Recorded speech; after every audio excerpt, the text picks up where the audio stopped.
नमस्कार, मैं हूं शम्स ताहिर खान।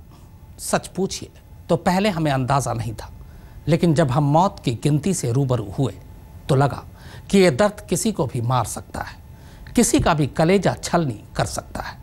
छोटे छोटे बच्चों की स्कूल की वर्दी हरी से लाल हो गई, कुर्सी और बेंच के नीचे से निकाल निकाल कर बच्चों को गोली मारी गई।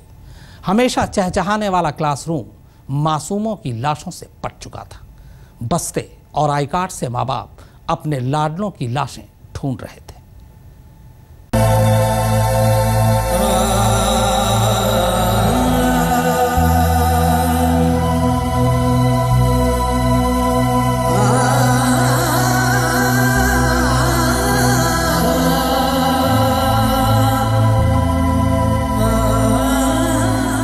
अचानक से बहुत ज्यादा फायरिंग हुई। उधर से आर्मी वाले जा रहे थे, उन्होंने बताया कि उधर अटैक स्टार्ट हो गया। 7-8 लोगों ने हमला कर दिया हम पे।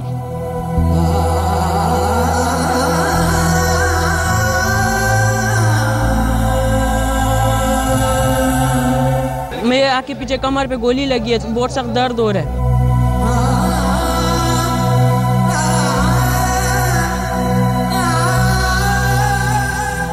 स्कूल में तो सरमनी हो रही थी, एकदम पीछे से फायरिंग हुई, फिर एकदम सारी गोलियां चली, कुछ बच्चे हलाक हो गए। वो सारे एक एक रूम में इंटर हो रहे थे और जितने बच्चे और जितने स्टाफ वाले थे उनको मार रहे थे। कि उन्होंने बच्चों को गोली मारी, तो मेरा बस चले, मैं इनके बड़ा होकर इंशाल्लाह मैं इनकी दुनिया तबाह कर दूंगा, इनकी क्या नाम नस्लें तबाह कर दूंगा, इनको छोड़ूंगा नहीं।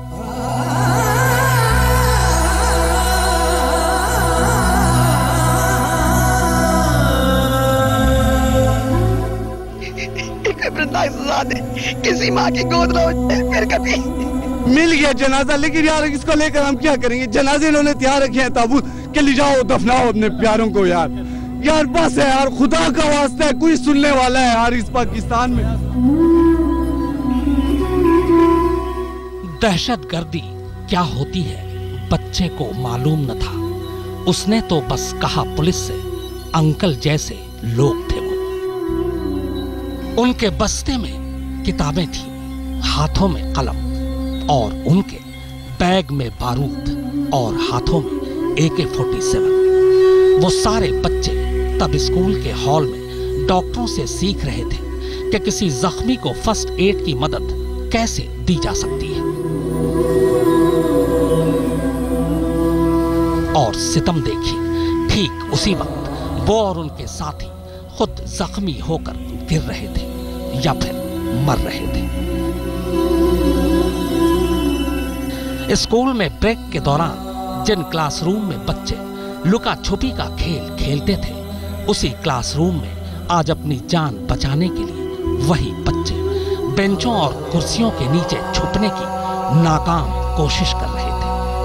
पाकिस्तान क्या, दुनिया ने आतंक का ऐसा कायर और घिनौना चेहरा इससे पहले कभी नहीं देखा था।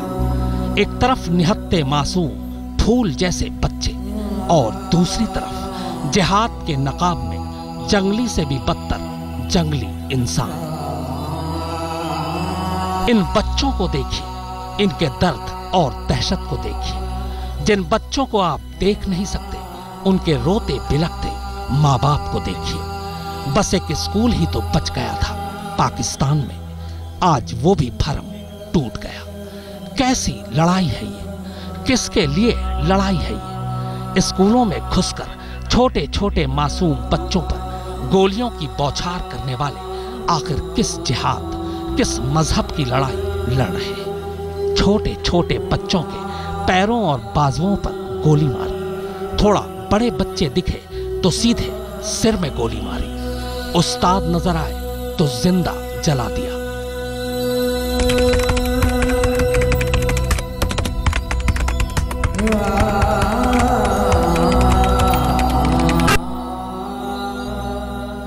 पेशावर के रिहायशी इलाके में आबाद इस स्कूल में सिर्फ पाक फौज ही नहीं, बल्कि आम लोगों के बच्चे भी पढ़ते थे। जूनियर और सीनियर क्लासेस को मिलाकर करीब 1500 स्टूडेंट पढ़ते हैं यहाँ। मंगलवार सुबह स्कूल में 2 खास चीजें थी। पहली, स्कूल के सबसे बड़े हॉल में जूनियर बच्चों के लिए फर्स्ट एड लर्निंग सेशन रखा गया था। इसके तहत पेशावर के कुछ बड़े डॉक्टर बच्चों को फर्स्ट एड देने की ट्रेनिंग दे रहे थे, जबकि सीनियर बच्चों के यूनिट टेस्ट चल रहे थे। तभी सुबह करीब 10:30 बजे स्कूल के पिछले हिस्से की तरफ एक गाड़ी आकर रुकती है। उस गाड़ी से पाक रेंजर्स FC की वर्दी पहने 6 से 8 लोग नीचे उतरते हैं। सभी के हाथों में बड़े बड़े बैग थे। गाड़ी से उतरने के बाद सबसे पहले वो उसी गाड़ी को आग लगा देते हैं। इसके बाद वे स्कूल के पिछले दरवाजे को, जिस पर ताला लगा था, तोड़ देते हैं और अंधाधुंध गोलियां चलाते हुए स्कूल के अंदर घुस जाते हैं। स्कूल में उस वक्त हॉल के अंदर सैकड़ों बच्चे इकट्ठा थे फर्स्ट एड लर्निंग सेशन के लिए। फायरिंग की आवाज सुनते ही स्कूल के टीचर फौरन बच्चों को इधर उधर छुप जाने को कहते हैं। डरे सहमे बच्चे बेंचों और कुर्सियों के नीचे दुबक जाते हैं, मगर वो आतंकवादियों की नजरों से बच नहीं पाते। जिस बच्चे पर नजर पड़ती वो छोटा होता तो उसके बाजू और पैर पर गोलियां मारते, जो बड़ा होता उसके सिर पर गोली मारते। जो भी बच्चा जहां था वहीं डर के मारे दुबका पड़ा था, क्योंकि जो जरा सा हिलता उसी को वो गोली मारते। फिर बच्चों को एक एक बच्चे को मार रहे थे अंदर। तो फिर वो सारे बच्चे जब वो थोड़ी देर बाद चले गए, यानी जो दहशतगर्द आए थे। गोलीबारी के दौरान ही एक आतंकवादी ने एक महिला टीचर को पकड़कर बच्चों के सामने ही उसे जिंदा जला दिया। हम जैसे सीटों के नीचे चले गए तो अचानक से बस हमने देखा कि हमारी टांगों पर सर पे गोलियां मारी और फिर जो है ना हमारी मैडम को चला दिया। हमारी मैडम को चला के बस उसके बाद फायरिंग होती रही। वो कमरे में आते रहे लेकिन हम हिले नहीं है, क्योंकि जो हिलता वो उसको मार देते। इसी दौरान कुछ आतंकवादी स्कूल के अलग अलग क्लासरूम में घुस गए तो कुछ कैंटीन और स्टाफ रूम में। सभी बस अंधाधुंध गोलियां चला रहे थे और सबसे ज्यादा निशाने पर थे वो बच्चे जो बड़े थे। पूरा स्कूल अब लगभग आतंकवादियों के कब्जे में था। पहले आधे घंटे में ही स्कूल बच्चों की लाशों से पट चुका था। फिर अचानक स्कूल के अंदर से 2 धमाके की आवाज आती है। हालांकि तब तक पाक सेना और रेंजर्स को भी हमले की खबर लग चुकी थी और वे स्कूल के चारों तरफ फैल भी चुके थे, मगर स्कूल के अंदर तब 1500 से ज्यादा बच्चे मौजूद थे और उन 8-10 आतंकवादियों के बीच वो 2-3 फिदायीन भी थे जो खुद को कभी भी बम से उड़ाकर बच्चों को और नुकसान पहुंचा सकते थे। लिहाजा ऑपरेशन बेहद संभल कर किया जाना था, पर जल्दी भी किया जाना था, क्योंकि हर बीतता लम्हा लाशों की गिनती बढ़ा रहा था और अब तक 3 घंटे बीत चुके थे। आज तक ब्यूरो। सोच से परे की चीज है ये, कलेजा छलनी कर देने वाला हादसा है ये। एक बेहतर और अच्छा इंसान बनने के लिए बच्चे स्कूल गए थे और उसी स्कूल को उन बच्चों का कब्रिस्तान बना दिया गया। पाकिस्तान के साथ साथ दुनिया ने आतंक के कई चेहरे देखे, मगर इस तरह स्कूल में घुसकर 125 से ज्यादा बच्चों के कत्लेआम का यह अब तक का सबसे घिनौना और कायराना आतंकी हमला है।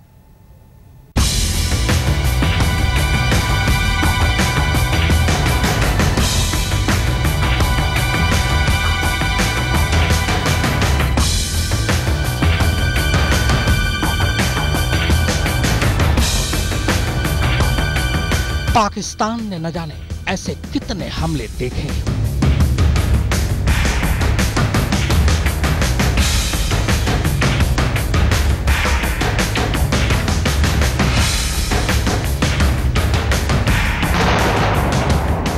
मगर ऐसा हमला भी हो सकता है, ये उसकी सोच से परे था।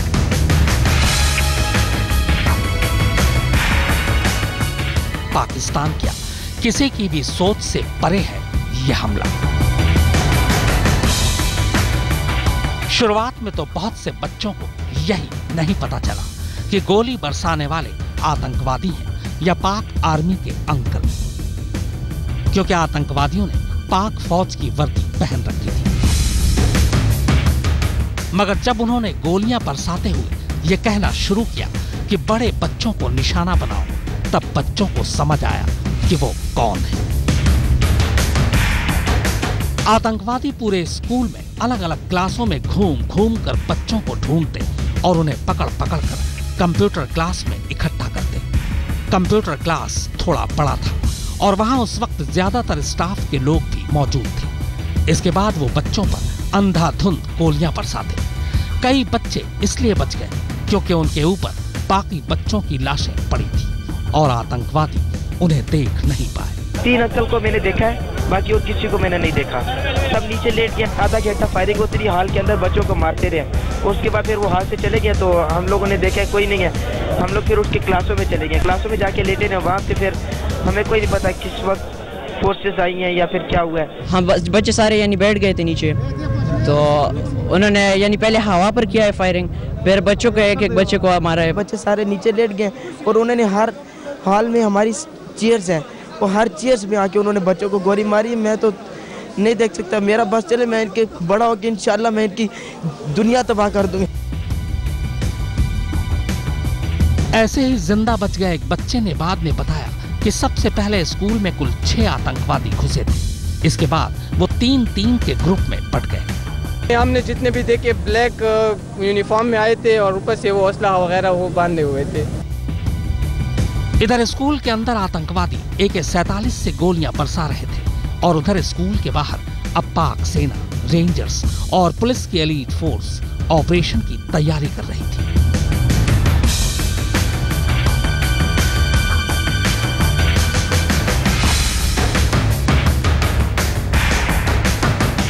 स्कूल में दाखिल होने के लिए कुल 12 दरवाजे थे, जबकि पूरा स्कूल 4 ब्लॉक में है। पाक फौज के जवान अलग अलग दरवाजों से स्कूलों में दाखिल हुए। इस दौरान मुठभेड़ में 2 आतंकवादी खुद को तब तक उड़ा चुके थे। पाक फौज के सामने दोहरी चुनौती थी, एक आतंकवादियों पर काबू पाना और दूसरा बंधक बनाए गए बच्चों को बाहिफाजत वहां से बाहर निकालना। जमीन पर ऑपरेशन करने जा रहे पाक फौज के जवानों की मदद के लिए वहां 2 हेलीकॉप्टर भी बुला लिए गए। दोपहर करीब 1 बजे के दौरान पाक सेना के जवान किसी तरह स्कूल परिसर में दाखिल हुए। इसके बाद अगले 3 घंटे तक आतंकवादियों के साथ उनकी मुठभेड़ जारी रही। मुठभेड़ के दौरान स्कूल के अंदर से कुल 18 धमाकों की आवाज आई। इस दौरान आतंकवादी भी लगातार पीछे हटते रहे। शाम 3:30 बजे तक स्कूल के 4 ब्लॉक में से 3 ब्लॉक पर पाक सेना का कब्जा हो चुका था और इस दौरान 5 आतंकवादी मारे जा चुके थे। मगर स्कूल के सबसे आखिरी वाले हिस्से यानी चौथे ब्लॉक से गोलीबारी की आवाज अब भी आ रही थी। उधर स्कूल के बाहर और अस्पताल का मंजर कलेजा चीर देने वाला था।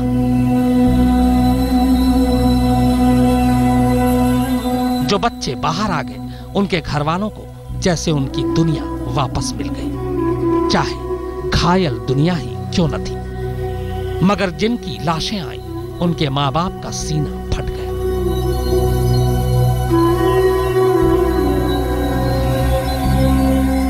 स्कूल के बाहर और अस्पताल में हर तरफ बस आंसू, आहें और मातमी चीख थी।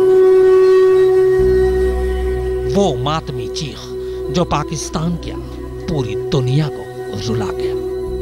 आज तक ब्यूरो। इस्लाम के नाम पर जिहाद करने वाला तालिबान फरिश्तों पर भी गोली चलाने से बाज नहीं आया। इस अफसोसनाक हादसे का एक और सच, तहरीक तालिबान पाकिस्तान का कहना है कि पाक फौज ने उनके परिवारों को निशाना बनाया, इसीलिए बदले में उन्होंने स्कूलों को निशाना बनाया। ये वही तालिबान है जो पाकिस्तान में इस्लामी कानून लाना चाहता है, खुद को इस्लाम का ठेकेदार समझता है, पर इतना भी नहीं जानता कि उसी इस्लाम में बच्चों को फरिश्ता माना जाता है और ये फरिश्तों पर ही गोलियां चलाता है। तो ऊपर से हमने समझा रिपेयरिंग हो रही है, कुछ आवाज़ें आई शुरू, तो पीछे से हमारा गेट का हॉल है, हॉल के गेट काफ़ी गेट है, एक गेट उन्होंने तोड़ दिया। तोड़ के जैसे अंदर दाखिल हुए बच्चे सारे नीचे लेट गए और उन्होंने हर हॉल में हमारी चेयर्स हैं और हर चेयर्स में आके उन्होंने बच्चों को गोली मारी। स्कूल में तो सरमनी हो रही थी, एकदम पीछे से फायरिंग हुई, फिर एकदम आए सारी गोलियां चली, कुछ बच्चे हलाक हो गए। जैसे ही फायरिंग स्टार्ट हुई हमारी मैम ने हमारे सर नीचे करवा के हमें एक कोने में बिठा दिया। 1 घंटे के बाद जब फायरिंग वगैरह थोड़ी हल्की हुई तो आर्मी वाले आए, हमें रेस्क्यू किया। 5-6 बंदों को मैंने देखा है कि वो दीवार से आ गए, उन्होंने फायरिंग स्टार्ट कर लिए और हम वहाँ से भाग गए, अपने अपने कमरे में गए। तो इस अफसोसनाक हादसे पर फिलहाल इतना ही।